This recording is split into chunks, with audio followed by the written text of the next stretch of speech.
Atra Al-Nashar in Washington. Congress taking a big step Thursday toward limiting President Trump's ability to unilaterally order additional military action in Venezuela.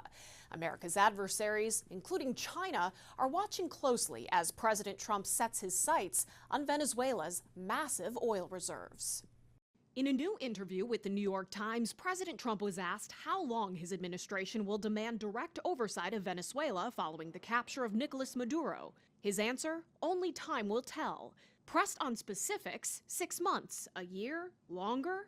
I would say much longer, the president replied. If there was ever a moment for the Senate to find its voice, it is now. Thursday morning, 5 Senate Republicans joining Democrats to advance a measure requiring Trump to get approval from Congress before future military action in Venezuela. The motion is agreed to. Senate Foreign Relations Chairman, Republican Jim Risch, confirms to us that Trump is pressuring Venezuela to cut ties with America's adversaries. They have invited in the no-goodniks, Russia, China, Iran, setting up shop right in our backyard. That's simply not acceptable. China, America's largest competitor economically and militarily, condemning Trump's orders in Venezuela from the start. China firmly supports Venezuela in safeguarding its sovereignty, security, and legitimate rights and interests. The president's new national security strategy states, "We will deny non-hemispheric competitors the ability to position forces or other threatening capabilities or to own or control strategically vital assets in our hemisphere." Trump's moves in Venezuela are the biggest challenge to China's influence in the region to date.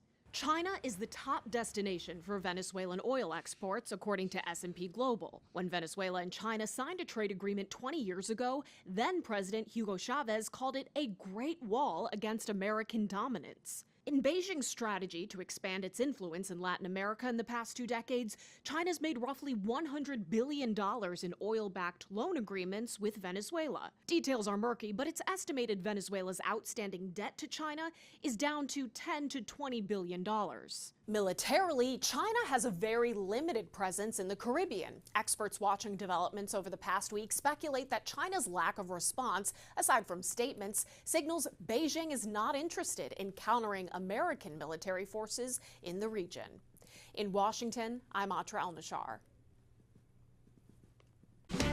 President Trump just gave the green light to the Russian sanctions bill that will put 500% tariffs on any country that is supporting Moscow. Let's go to Emma Withrow from the Fact Check team. And this, of course, comes as the war with Ukraine hits the 4-year mark. It's just one of many global conflicts that we are watching right now. Break down some of the others. So aside from the war between Russia and Ukraine, there's a civil war going on in Sudan between rival military factions and armed groups that's causing a lot of widespread violence and displacement in that region, and that one's been going on for more than 3 years. Now, as far as the war in Gaza goes, there's obviously ceasefire efforts at play, but military tensions between Israel and Hamas and deadly incidents, they just seem to keep happening.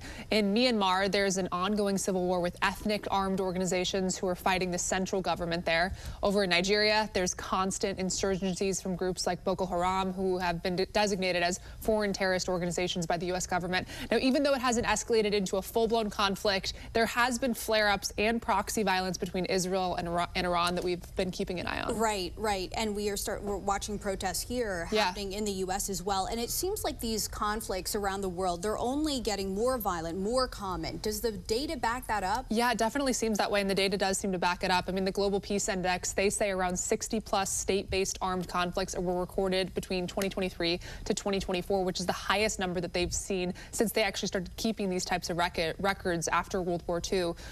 So in 2024, for example, they saw 61 ongoing conflicts across 36 different countries, the most since 1946. Emma, thank you. Thanks. Later on, Emma's going to be back to dig deeper into which conflicts the U.S. is indirectly involved in and how we got here.